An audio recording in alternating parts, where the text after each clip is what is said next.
As I said, good morning. It's been a long time. My name is Chad Aldis. I'm the Vice President for Ohio Policy and Advocacy at the Thomas B. Fordham Institute, based in Columbus. For a long time, we have, in general, in education policy, we've sought policies that help students achieve their full potential. And one of the things we've long supported is charter schools, largely as a way to empower parents and potentially as a source of innovation to improve educational outcomes. At the same time, though, we've also been critical when charter schools have fallen short. With that in mind, we commissioned Dr. Lavertu from the Ohio State University, to conduct a research study, an in-depth study of charter school outcomes to see how the sector is doing. And this is particularly timely because we are now, and those of you who are in the charter sector, it's probably hard to believe, but we are 5 years on from House Bill 2, the major charter school reform in Ohio. So we thought it was a good time to sort of check things out and see how things were progressing. So that's the intro. Let me do a couple little housekeeping logistic things. As I mentioned to those of you who joined early, the chat box should be open. So you'll be able to chat and have messages back and forth. We want it to continue to be participatory, sort of like as you nudge the person next to you sitting in the room to say, did he really say that? Hopefully you can do that and use the chat forum for that as well. This session is being recorded. And the video of this will be available later. So just so you know that, that is recorded. And then the other thing is, if you look at the bottom of your screen, there's a Q&A button.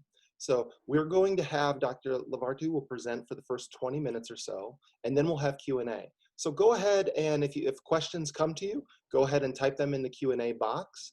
There's also, if you want to see what other people are asking for questions, there's actually an ability to vote them up so that we'll see the questions that are resonating most with the participants in the room. And that should hopefully help make it a little bit more interactive and make sure that we're addressing the questions that are on most people's minds. So without further ado, I think it's time to get going. And as I mentioned, research today will be presented by Dr. Stéphane Lavertu from The Ohio State University. It's all yours. Thank you, Chad. Hey, folks, and if you're like me and you don't know what happened to your screen because there's a slide taking up the whole screen, when I've gone to these presentations, I hit escape and then I can take notes in Word next to the presentation or answer emails and that sort of thing. So just letting you know there's a way out, just hit escape if you feel trapped. It's my honor to present to you the results of this report, estimating the impact of Ohio charter schools, or the broader quality of Ohio charter schools. For those of you who don't think about charter schools every day, these are public schools. They receive public funds. They enroll all students who want to attend them generally. And the primary difference with traditional public schools is that they operate independently of school districts. And the purpose is to give families more options. And so a lot of folks exercise school choice when they decide to live in a neighborhood or a suburb where the schools are strong. There are a lot of families that don't have that sort of option. And in Ohio, charter schools are particularly an option for families that reside in districts that the state deems to be low performing. And so the idea here is that those families who suddenly can avail themselves of charter schools might help realize better educational and life outcomes for their own children.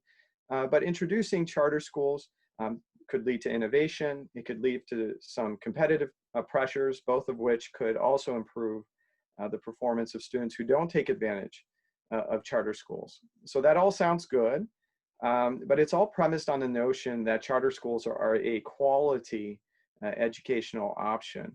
And that's the purpose of this evaluation is for us to get a sense for how quality is that option in Ohio. And so here's the agenda. I'm just going to go for 20 minutes, but I'm going to spend about half of it providing you with some background on prior evaluations, what we've known about Ohio charter schools, and how this evaluation might differ.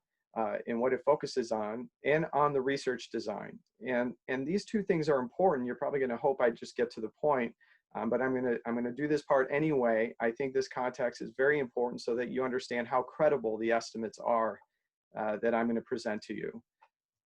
After that, I'll give you an overview of results. The report is long and there's a lot in it. It's very involved. So I'm only going to scratch the surface, provide you with a gist of what's in there, but I encourage you to dig deeper. I got my copy at 8 a.m. From Fordham. I imagine you did as well. And I'll go very briefly over some policy implications. Again, the report provides a lot more detail as to what the calculus was behind the recommendations that I make. So by way of background, for those of you who've paid attention to the news on charter schools over the last decade or so, you know there have been a lot of reports sponsored by Fordham assessing the impact of Ohio charter schools, and it wasn't always pretty. The general takeaway was that on average, the answer to my question is no, charter schools do not provide a higher quality educational option for students who reside in poorly performing districts, for example. That was the general takeaway. Over time, there were some improvements and there's some nuances, and certain student populations were shown to benefit. But the general takeaway was that it wasn't necessarily the best educational option on average across Ohio. Prior evaluations are strong in a lot of respects, methodologically, but they have some limitations that are important, particularly in Ohio and how we define charter schools. One, those prior evaluations lump together site-based brick and mortar charter schools with online or e-schools. And I think during this pandemic, people can appreciate the difference in schooling between the two. That's one thing prior evaluations did. And something else is that they lumped charter schools with general education plans in with charter schools catering to special student populations. So what's the problem with these two things? Charter school evaluations require that we have apples to apples comparisons, that we identify students in charter schools who are identical to students in traditional public schools, except for the school they decided to attend. And there are various things we can do statistically to try to approximate that. But when students are fundamentally different and we don't have the measures to capture that difference, our statistical methods can fail. And so you can imagine if all charter schools are, all dropout recovery schools are charter schools, as they are in Ohio, that apples to apples comparisons are not possible. Why? Well, by definition, charter schools that serve those populations have students that are different than the students in traditional public schools. They were identified because they were at risk of dropping out, because they had life events that put them on a different trajectory. Could be drug addiction or something else. So that's something to keep in mind, the apples to apples comparisons. Prior evaluations also focused on achievement. And so if you're going to focus on something, achievement's what you want to focus on. It's correlated with better life outcomes. There's some convincing research, in fact, that shows that if you can move student achievement in terms of math and reading exams, you can lower the probability of teenage pregnancy, increase lifetime earnings, and even contribute to economic growth in the state of Ohio or the country at large. So that's important. But there are other outcomes that are important. Non-cognitive features of education can really change outcomes as well, above and beyond achievement. And so you can teach cognition or test cognition with exams, but behaviors related to motivation and perseverance and dedication and those sorts of things, we all know effort matters just as much as what's in your head. And there are other things that we can measure, like attendance in graduation and disciplinary incidents, that give us an idea of how effective a school is in imparting these other attributes. And finally, these other, as Chad said, these other evaluations are a little bit dated now. It's no fault of the evaluators, but a lot's happened in Ohio. In 2015, we had significant reforms that greatly increased the regulatory infrastructure around charter schools, right? Stricter regulations than we had seen by a long shot. And so you can imagine that quite a bit has changed since then. And there were other state actions since then as well that might have had an impact. So this evaluation, importantly, and you want to keep this in mind when I use the term charter school, it focuses on site-based brick and mortar schools with general education plans. So when a parent thinks about, do I want to send my kid to the school west of me or the school right of me, that's what they're thinking about. Actual school buildings, similar educational experiences, that's what we're focusing on. I also examine other outcomes in addition to attendance, as I mentioned, attendance, discipline, and graduation rates. And importantly, I use a variety of statistical methods to implement these designs.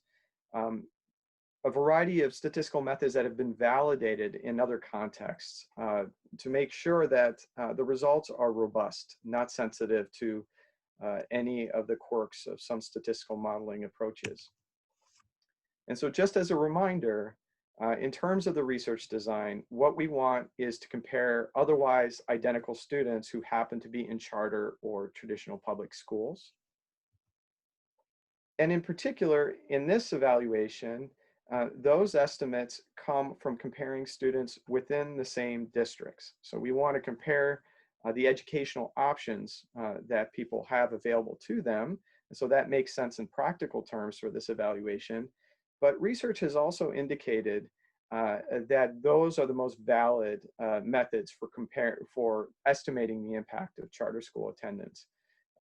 If students are in the same district, the methods that I use in this report have been shown to recover estimates or generate estimates of charter school effectiveness that are roughly equal to those from causal designs, where you randomly assign students to charter schools and randomly assign them traditional public schools. It's like a randomized controlled trial for drugs, same thing for schools. Well, folks have done that, and they found that using the methods I use in this evaluation, they find similar results. In addition to the primary estimates, as I mentioned, I do all sorts of other things, I implement other designs that have been validated in that exact same way in a variety of contexts, just to make sure the results are consistent. And I just want to make sure that you have a sense for how credible the estimates are I'm about to present to you. All right, so let's get to the point of all this. I'm going to begin with grades 4 through 8. That's been the focus of most charter evaluations in Ohio and across the country because of the consecutive years of testing or consecutive grades of testing in math and reading. I'm going to present a figure, a bar chart that's going to look familiar for those of you who have read the prior reports. And we're not going to worry too much about the units of measurement because I'll have some intuitive conversions for you in a bit. But what you want to take away is that if the bars are above the x-axis, that indicates that students in charter schools are learning more or demonstrating increased knowledge as compared to students in traditional public schools. And so their gains in achievement from year to year are greater than those in traditional public schools. If the bars are below the x-axis, that indicates loss. That indicates that students learned less in charter schools than they would have in traditional public schools. So here's the first figure. And so both bars are above the x-axis. They both indicate greater gains in achievement from year to year for students attending charter schools as opposed to traditional public schools. In particular, in mathematics, the effect size is 0.046 standard deviations.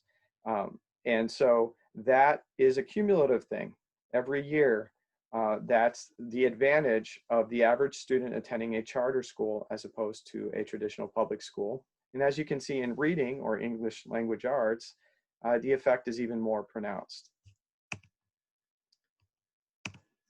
So on average, between math and reading, we're looking at 0.06 standard deviations annually as the advantage of attending a charter school.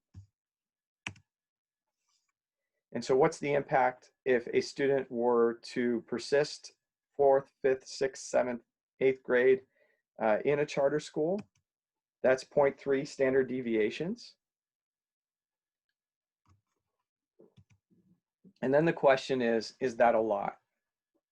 The answer is that's a lot. So we're fortunate to have research now that systematically reviews the magnitude of educational interventions meant to increase student achievement. Matthew Kraft at Brown University has done this, and he's done a great job on it, like everything else he does. And he found that having effects of around 0.2 standard deviation puts an educational intervention at the 75th percentile. It's better than 75% of educational interventions. And he characterizes anything above 0.2 standard deviations as large. And so 0.3 standard deviations is large. In terms of how students might move in the distribution of Ohio students, that's another way to think about how large these effects are. The average Ohio charter student is at about the 30th percentile on achievement before entering a charter school. And so 0.3 standard deviations is the equivalent of moving from the 30th to the 40th percentile. A conversion that prior evaluations made is in terms of days of learning, or in our case, we can talk in terms of years of learning. It's approximately as if a student had an extra year of learning by 8th grade if they attended a charter school for all of those grades, 4, 5, 6, 7, and 8, about 35 to 40 days worth of learning per year. So the report goes into depth, and I'm not going to do that here, but the effects are largest for low achieving students. The lower the baseline achievement score of a student, the more they benefit from having charter schools as an option. Black students benefit more than white students. And students in urban districts, which is where the vast majority of charter school enrollment occurs, benefit the most. I also disaggregated the results according to the biggest market, the cities with the biggest market shares: Cincinnati, Cleveland, Columbus, Dayton, Toledo. It's all in the report. In terms of student achievement in grades 4 through 8, Cleveland, Columbus, and Dayton really stand out.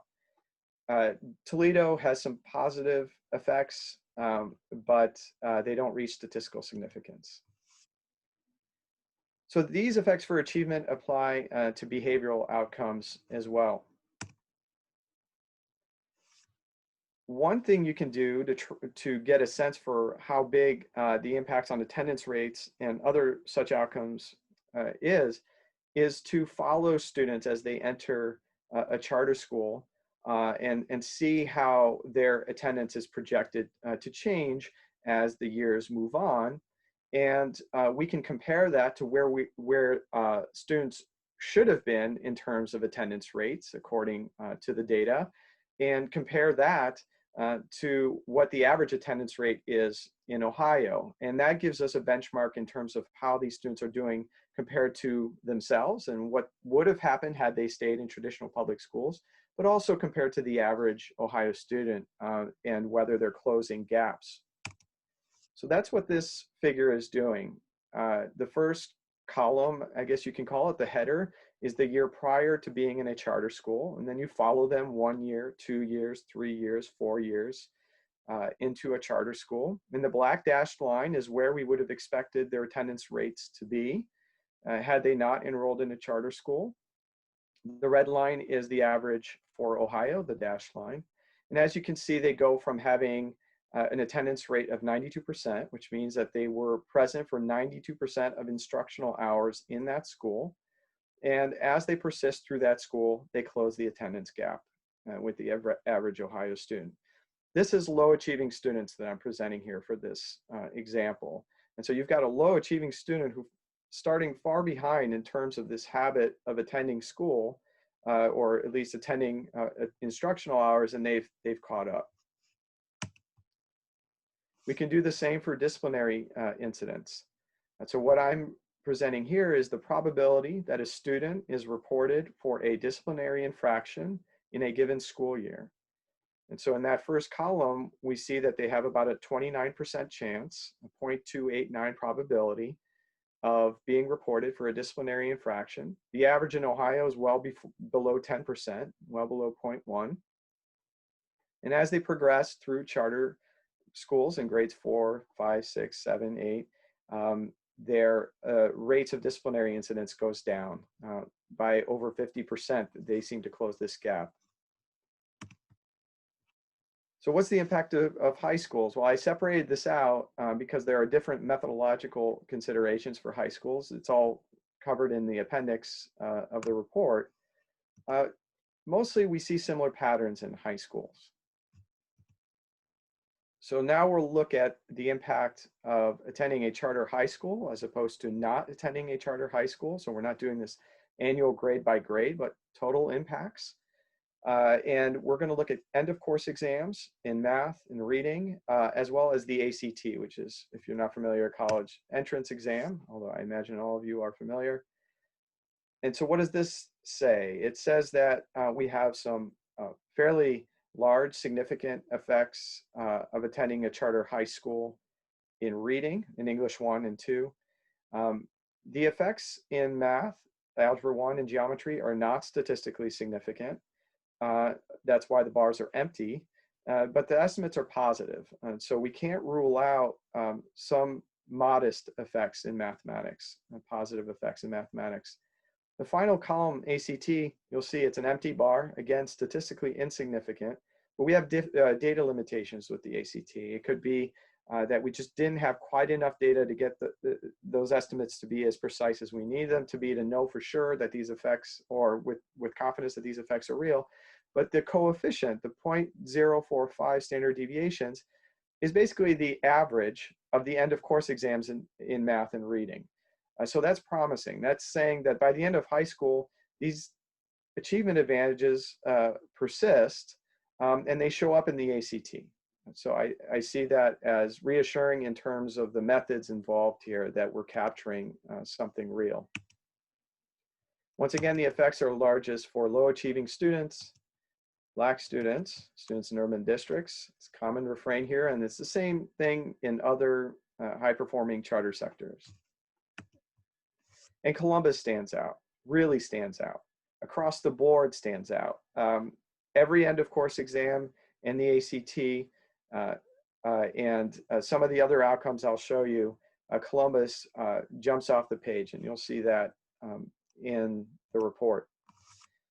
Once again, these effects apply for behavioral outcomes as well. So I'll show you our bar charts that predict or show an expectation of attendance if these students had not attended a charter school, the attendance they had associated with attending a charter school, and the average attendance rate in Ohio. And then right next to that, I'll show you the same thing for disciplinary incidents.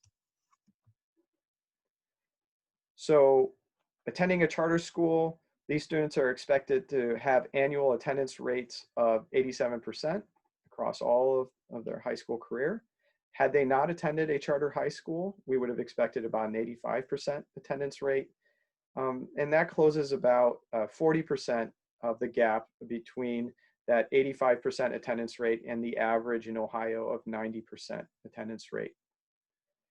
Similar with probability of disciplinary incidents. Again, with this metric, we want less. And remember that when you read the appendix of the report, negative signs indicate positive results. Charter attendance, these students are associated or expected to have attendance rates of about, or the probability that these students are reported for a disciplinary incident is around 20% if they attend a charter school. And it's around 28% if they don't attend a charter school. And that cuts about 1/3 of the gap in disciplinary incidents. There's no significant effects on graduation rates, and I'm happy to talk about that a little bit more. For some of these schools, we can't rule out graduation effects. For instance, in Dayton, the coefficient seems to suggest pretty big impact on the probability of graduation, but there's a lot of noise in the estimates. In the future, it might be worthwhile to estimate the impact of middle schools as well on graduation to increase statistical power. So in summary, we have medium to large impacts on achievement, particularly for low achieving Black and urban students. And just to remind you, research convincingly links such cognitive and behavioral outcomes to improve life outcomes for students, including earnings. And given this evaluation and the review of research I conduct in the report, it seems pretty clear that expanding Ohio charter schools could be a really cost-effective option for improving student outcomes. So educational interventions that yield effect sizes like this are usually pretty expensive, like individualized tutoring. And in Ohio, on average, taxpayers don't contribute nearly as much to funding charter schools locally as they would as they do traditional public schools. So this is a potentially cost-effective option. And there's evidence that this can translate to larger benefits in Ohio. In addition to benefiting the students that attend them, research has shown that these sorts of effects could actually move the needle on economic growth. Thank you.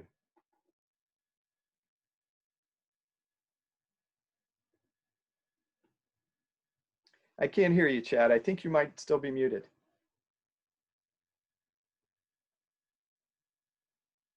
There we go. Everybody's wanted that button on me for a long time, so there we go. Hey, so thank you very much for the presentation. Very good, a lot in there, so we want to get the questions right away. We have 4 questions in the Q&A box already and another, it looks like, in the chat. So, but I want to kick us off with something that sort of intrigues me that I want to start with, and it also is somewhat tied to one of the questions already in the Q&A. So we have attendees this morning from all across the state. And I was wondering if you could take a minute or two to tell us how charter performance varies from city to city. I think that's an important thing because a lot of people, as they're sitting there, think, well, what about the charter schools in my area? And sort of what does the report have in terms of people who want to dig a little deeper? So there's a lot of variation by area. I told you a little bit about what's going on in terms of achievement, and that's there are separate figures in the main body of the report separating achievement effects for the cities with the largest charter school markets. And again, that's Cincinnati, Cleveland, Dayton, Columbus, and Toledo. In terms of achievement, it's pretty clear Cleveland, Columbus, Dayton, we're looking at effect sizes of 0.1 standard deviations. It's pretty substantial for grades 4 through 8. It's spottier for high school, and so and part of that might just be the imprecision of the estimates, and so I don't want to make too much out of that. But in terms of achievement, some charter schools in some districts will do really well in reading, and others in math, and those sorts of things. But that's not the whole picture. And unfortunately, the report was getting long, and some of this had to be put in the appendix. But if you check out the appendix, Appendix B and Appendix E, and I think it's, and I don't have my notes in front of me, they're behind my presentation, but I think it's pages 43 and 58 or around there. But Appendix B and Appendix E, you'll see the estimates disaggregated across all metrics, all outcomes. And that's important to consider. And one of the benefits, I think, of this analysis, for instance, Cincinnati, the effect on achievement in grades 4 through 8 is 0. It just is. It's 0. They're no better, no worse than traditional public schools. They're in the same boat. But when you look at instructional hours, disciplinary incidents, attendance, Cincinnati charter schools do pretty well, or very well when it comes to instructional hours. So if you're inclined to look at tabular results and don't mind that too much, I encourage you to look at the appendices to get the other outcomes as well. That's great. Thank you. Let's turn to one of the questions we have in the Q&A. So a little bit of a housekeeping measure here. If you're asking a question and you want, we've got some great questions in the Q&A and we're going to take them right now. But if you click on your participants tab on the bottom left, And when you click on that, then you have the option of raising your hand. And that's another way for us to identify you if you have a question. And I see some of you are already trying it out. That's great. That'll allow us to then, if you want to ask your question live, we'll be able to unmute you and even unlock your video if you want to be seen. So, but if not, you can just ask it as well. So let's start with Mr. Eric Baumgartner. He has a couple of questions in the Q&A. He can either ask it live or if Mr. Baumgartner, if you want to ask your question, go ahead and raise your hand. Otherwise, we'll just go ahead and take what you've written because it looks like it's pretty clear by what you've written. All right. All right, Stéphane, why don't we go ahead and jump in? I don't see a hand raised. Why don't you start with the question? And there's a perspective out there that believes charters are self-selecting from a parent-guardian involvement standpoint. Any thoughts on that? And would these results stand up to that line of questioning? Yeah, I think that's the primary threat to the validity of most charter evaluations. The concern is that when a family is very motivated, they're the ones who are likely to enroll or even know of charters and enroll their students in charter schools. And if I'm comparing the results of children whose families are very motivated to the results of children whose families are less motivated, then these results would be flawed, and that would be a problem. And ordinarily, that's something I would be very worried about with the types of methods I use for generating the overall estimates for across all charter schools that I reviewed. But fortunately, research has indicated that the specific statistical models that I implemented to recover those estimates and to account for those differences between students do a pretty good job and compare favorably to designs where what Mr. Baumgartner describes is not a problem. And again, these are designs where students have been whose families all applied to charter schools. Some of them have randomly been granted admission, and some have randomly not been granted admission. And so you're only comparing students whose parents have the exact same motivation and any other characteristics you can imagine. And the methods that I used approximate those estimates pretty well. In addition to the main estimates, I did a variety of things like identifying students who were in the same terminal elementary grade with the same characteristics in the same traditional public school, and then just some happened to go to charters and some not.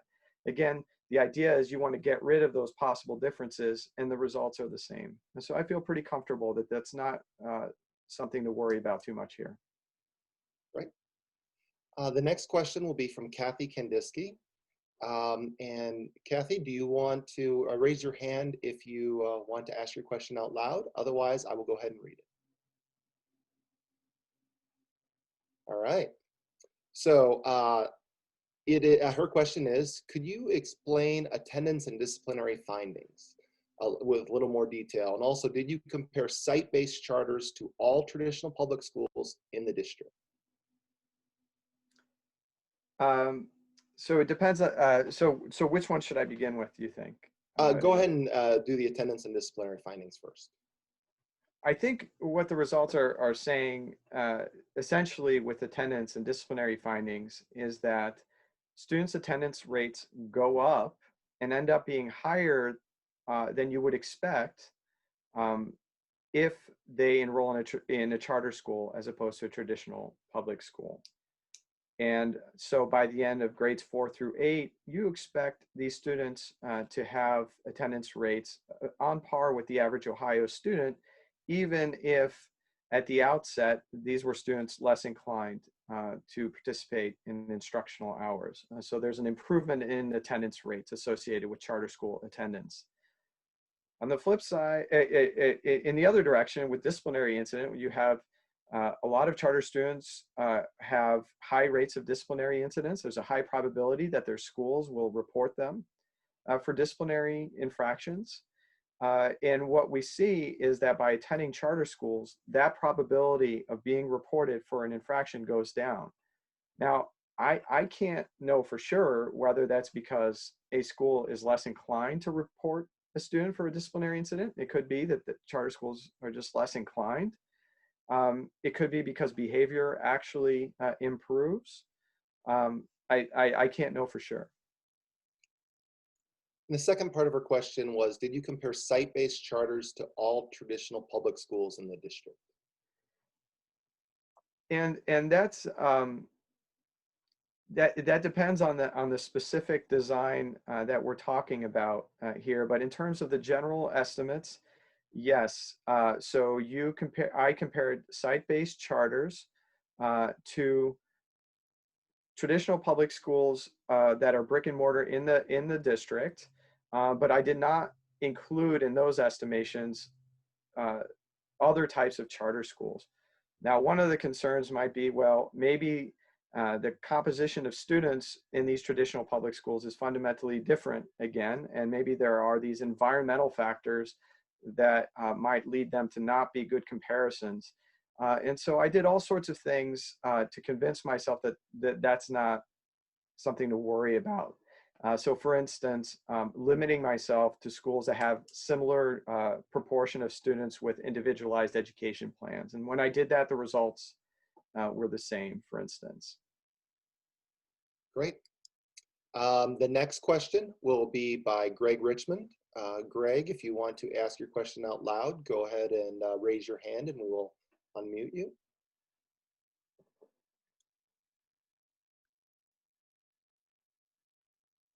Olivia, could you unmute? Greg, can you talk? I think I'm good. Okay, great. Morning, everyone. So I'm really, first, thanks for doing this, this study. I have a question about the attendance and discipline improvement. And the question is, were you tracking individuals to see that the individual's attendance improved or their disciplinary incidents improved? Or was it tracking the whole group? Yes, everything in this analysis, every part of the report is tracking individual students over time, so that you're comparing changes in their own behavior to the behavior that they had in going into the school. Terrific. Thank you. Welcome. Good question. All right. The next question will be from Kristen Forbriger. Sorry if I mispronounced your last name. I don't know if I ever said it before. Kristen, do you want to ask your question live or do you want to have me read it? All right, I will go ahead and read it. And if she jumps in, then we can go ahead and recognize it. Kristen asks, can you talk a little more about why you're excluding special education and dropout recovery schools and how that makes us better as apples to apples with traditional district schools? Sure. I'll explain that, and that's a really good question, but I do want to preface it by saying that there's a sidebar in the report for those of you who are interested where I lump all these schools together. And if you look at the appendix, you can get separate estimates for online, dropout recovery, other schools that serve special education populations. And so there's somewhere in the report, you'll find the answers that you want if you want that disaggregation. The one thing I'll say is that you want to look at those results with caution.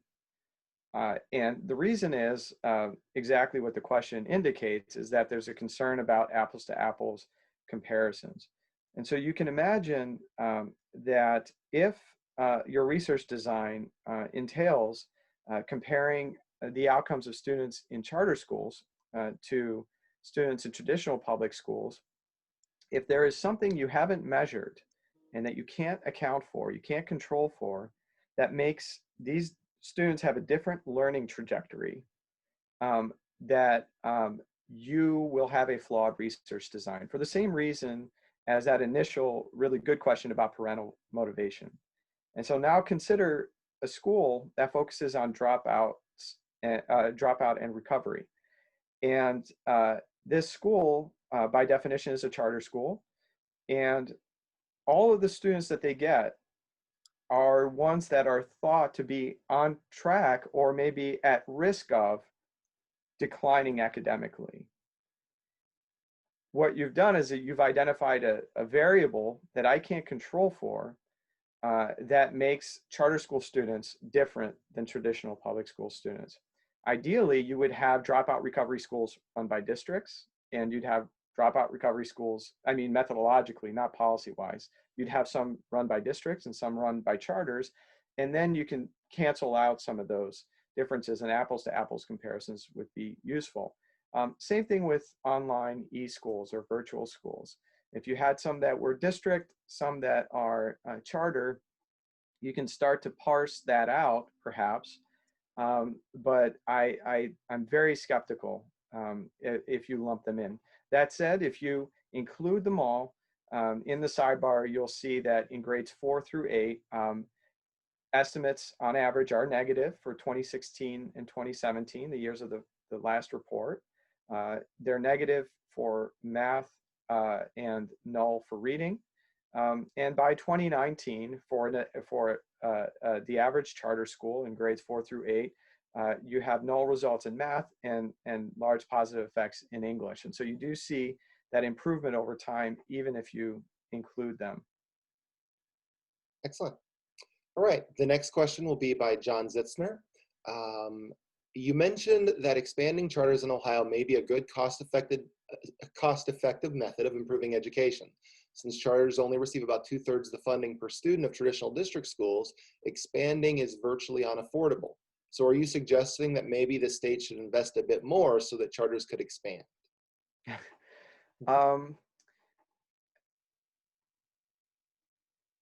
So I'll split this question into two. I think that there is some encouraging evidence in the educational literature and some self-promotion here, some of mine, that credibly documents the impact of increasing spending on student outcomes, particularly in schools that spend below typical amounts. And so, yes, in theory, the research indicates that charter schools could probably improve their performance if they got a little bit more funding, or even quite a bit more funding. In terms of expansion, I think that has to be done really carefully. What you want to do is you want to replicate models that work. You want to make sure that they're scalable. Right, that there's a labor supply that's willing and able to implement its design. And you want to make sure that you're enrolling the students who need it most. These are the students, low achieving, low income students are the least likely to take advantage of this option, even though they benefit the most from this option. And so to the extent that state policy wants to expand charter schools to realize the gains I'm talking about, they would have to create incentives for charter schools to enroll exactly those students. And that, I would imagine, but maybe I lack creativity, but I imagine that would require maybe attaching more dollars to those sorts of students who benefit most from charter schools. Excellent. Okay. We've got time for maybe a couple more questions. So we'll see if we can, if any of these can be lightning questions to get in, because I want to try to answer as many as we can from the attendees today. So this one is, I may have missed it, but are the results implying that charters overall in Ohio are doing better since HB2? Seems to be the case. We don't have a clear trajectory for high schools. You'll see the high school results are mostly where they were, but in terms of the grades 4 through 8, that's been the focus of most evaluations. Clear, undeniable upward trajectory. I can't say it's because of HB2, but there's something's happened. Okay. Next one, could these results be extrapolated to K8, 9 cumulative years? You know, because you did 4 through 8 and looked at the impact. So how does K through 3 fit in? That, of course, is not part of your study, and we don't have tests for it. I could imagine including K3 in future studies, even if I don't have test scores. And such an analysis would allow the projections that the participant is asking for.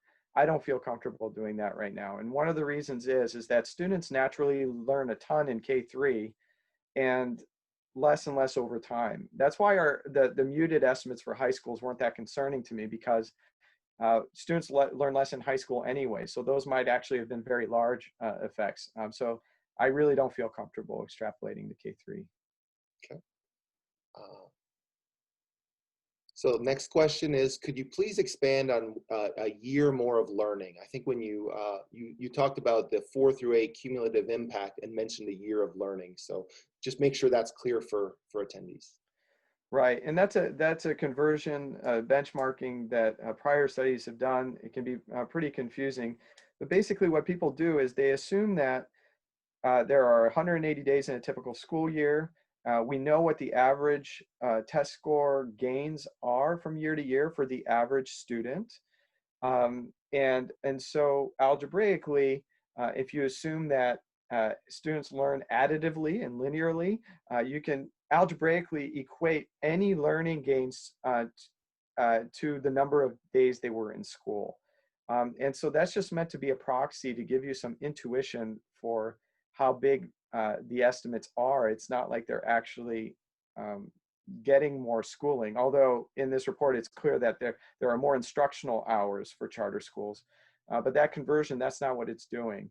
And so a crude way of answering your question is to say that if they had remained in a traditional public school, they would have had to attend one more year of school to get to where they were by grade 8 in a charter school. Next question is by Patrick O'Donnell. He asked, he arrived late for the presentation and asked, did you discuss e-school performance? Yeah, so e-school performance, I'm not going to call it performance for the reasons we discussed a moment ago because of the apples to apples versus apples to oranges sorts of comparisons. But e-schools, I can't assess how they're doing, but I can tell you that their students are falling behind pretty rapidly. And that could be a function of who's enrolling and when in their life they're enrolling. The estimates are in the appendix, but in e-schools, on average, if a student opts out of in-person instruction, they're going to fall behind academically, and that is a concerning part of the analysis. But if you throw e-schools in there with site-based charters for grades 4 through 8, even though in 2016, on average, that entire sector underperformed relative to traditional public schools, by 2019, the story had flipped. So even including e-schools in there and the drag that they bring in, the effects by 2019 seem to be pretty positive for charter schools. All right, we're doing a good job in the lightning round. Pretty good for a professor to run through the questions quickly. This is impressive. The next question is, by John Dews, does the research report go down to the effect sizes at the individual school level? And if so, are there characteristics of those schools in terms of their educational model that we should be studying? This report does not look to identify school level effects and correlate them with practices in those schools. Part of that is a data limitation, but there's some suggestive evidence here because we know that charter school models in other contexts tend to be more effective if they have positive effects on student behavior and if they increase instructional hours. Both of these things come out in this report, that all the achievement effects I'm seeing correspond to higher attendance rates, lower rates of disciplinary incidents, lower rates of chronic absenteeism. And so I can't tell how much of that, of those behavioral practices and how much of the extra learning time explains the achievement results, but they move in tandem. Right. Is there any difference in performance between nonprofit CMOs, independent charter schools, and for-profit CMOs or management companies? This is just a small part of this paper, but I do disaggregate the results for grades 4 through 8 according to whether, so first of all charter schools are nonprofits. None of these are for-profit organizations, but some of them contract with for-profit organizations to run them. Some of them contract with nonprofit organizations, and some of them do everything on their own. The results indicated that those who contract with nonprofit organizations to run them do the best. Pretty substantial achievement effects. Least well appears to be the for-profit managed schools, but the effect sizes are still positive, and they're significant, at least in English, if I recall correctly. So one of the subjects, they're significant and positive, and the other one, they're positive, but not statistically significant. So it doesn't appear that schools run by for-profits cause any harm. Quite the contrary, they have an achievement advantage over the others, traditional public schools. But what really stands out to me is that those managed by nonprofit organizations really do well. Excellent. So I think you've already answered this one, but I just want to make sure. This anonymous attendee asks, are there statistical estimates to measure if a student were to attend from K-12 as opposed to a traditional public school? So, I mean, I think that's the extrapolation question you covered earlier. So I'm going to mark that as answered since we covered that. Now we're in the last question. So thank you all for your questions. We'll answer this question, and I'll have just a couple of closing comments. And again, I want to thank you all for attending. So the last question, is there a chance that graduation rates are impacted by social promotion? And if so, how could that be resolved? Well, the estimates for graduation rates are null on average. And so if there's social promotion going on, I don't see that there's more or less of it going on in charter schools. There's not something I can answer with this design. Okay.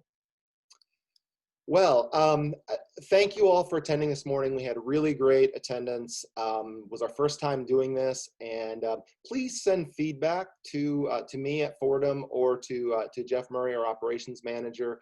Would love to hear from you to see whether this worked, what went well, what didn't go well in this format. We have a couple of more research events coming up before the end of this year that I wanted to point out for you. In November, we're going to be doing an analysis of the teacher retirement system in Ohio and what the current sort of default option is for retirees into the pension plan. That's going to be by, it's a report by Chad Aldis from Bellwether Education Partners.